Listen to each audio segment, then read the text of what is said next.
Electron यहाँ revolve कर रहा है ऑर्बिट में, first orbit, second orbit, third orbit.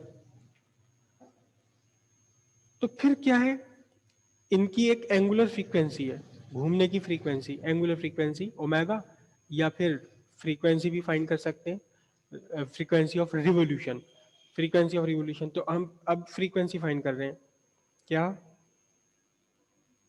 Frequency of revolution of electron. सीधी सीधी बात है, v इजिकल्स टू कितना होता है, आर ओमेगा।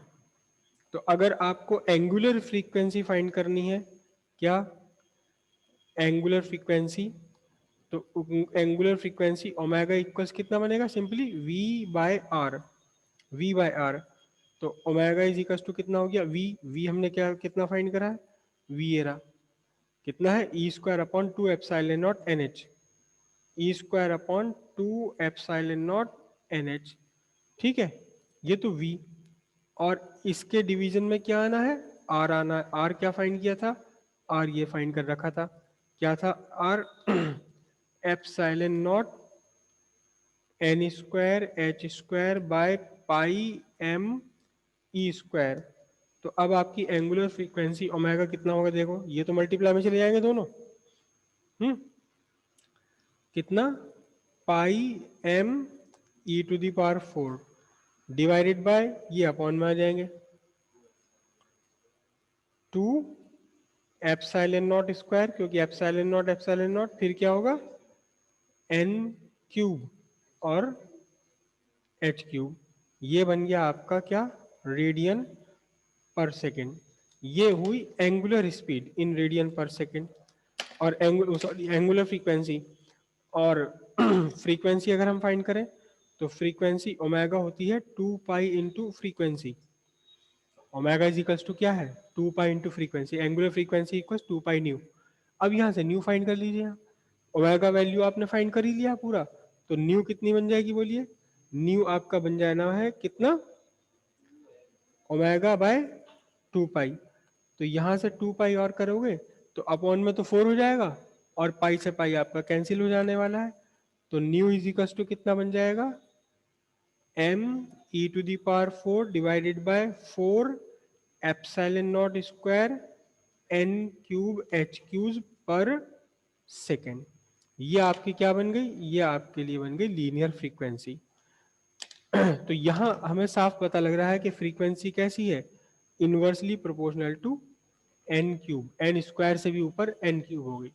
जैसे जैसे आप बाहर वाले ऑर्बिट में चलते चले जाएंगे, वैसे वैसे इसके घूमने की फ्रीक्वेंसी क्या होगी, कम होती चली जाएगी। ठीक है, अब फॉर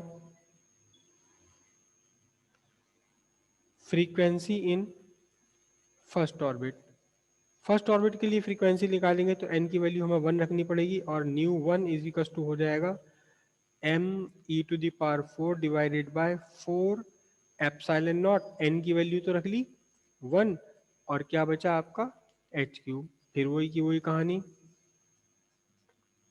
सब्सटीट्यूटिंग स्टैंडर्ड वैल्यूज हम यहाँ सब्सटीट्यूट कर दें तो न्यू 1 निकल कर आती है 6.65 into 10 to the power 25 revolutions per second, revolution per second, या इसको हर्ट्ज भी लिख सकते हैं, या और क्या लिख सकते हैं, इसे हम लिख सकते हैं रिवोल्यूशन पर सेकेंड। ये आपके लिए फ्रीक्वेंसी हो गई। छोटे छोटे से क्वेश्चन है एग्जाम में, इसमें खूब आते हैं, फ्रीक्वेंसी निकालने के लिए, रेडियस निकालने के लिए, सब के सब एग्जाम में आते हैं। लेकिन ये बात ध्यान रखना कि अगर आपको वेलोसिटी फाइंड करना हो तो पहले आपको रेडियस फाइंड करके दिखाना पड़ेगा। सीधे सीधे रेडियस का फॉर्मूला उठा करके आप वेलोसिटी फाइंड नहीं करोगे, पहले आपको रेडियस का फॉर्मूला शो करना पड़ेगा। और अगर आपसे पूछी जाए एंगुलर फ्रीक्वेंसी या फ्रीक्वेंसी, तो आपको तीनों स्टेप करने पड़ेंगे, पहले आपको रेडियस भी लेना पड़ेगा, फाइंड करना पड़ेगा, फिर वेलोसिटी भी फाइंड करनी पड़ेगी, ये वाली यहाँ तक की, ये सब मत करना, n is equal to 1 substitute करके ये जो किया है ये सब नहीं करना। लेकिन पहले आपको रेडियस फाइंड करनी, रेडियस फाइंड करने के बाद में फिर आपको वेलोसिटी फाइंड करनी है यहाँ तक, और वेलोसिटी के बाद में फिर ये फाइंड करेंगे आप, बीच में से कुछ भी नहीं उठा सकते।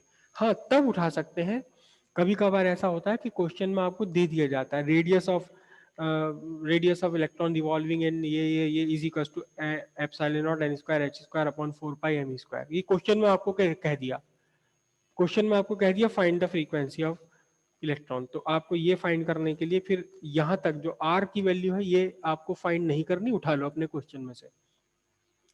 समझ रहे बात? बहुत इंपॉर्टेंट है और सिंपल है, बहुत बार एग्जाम में ये आ चुके हैं सारी चीजें।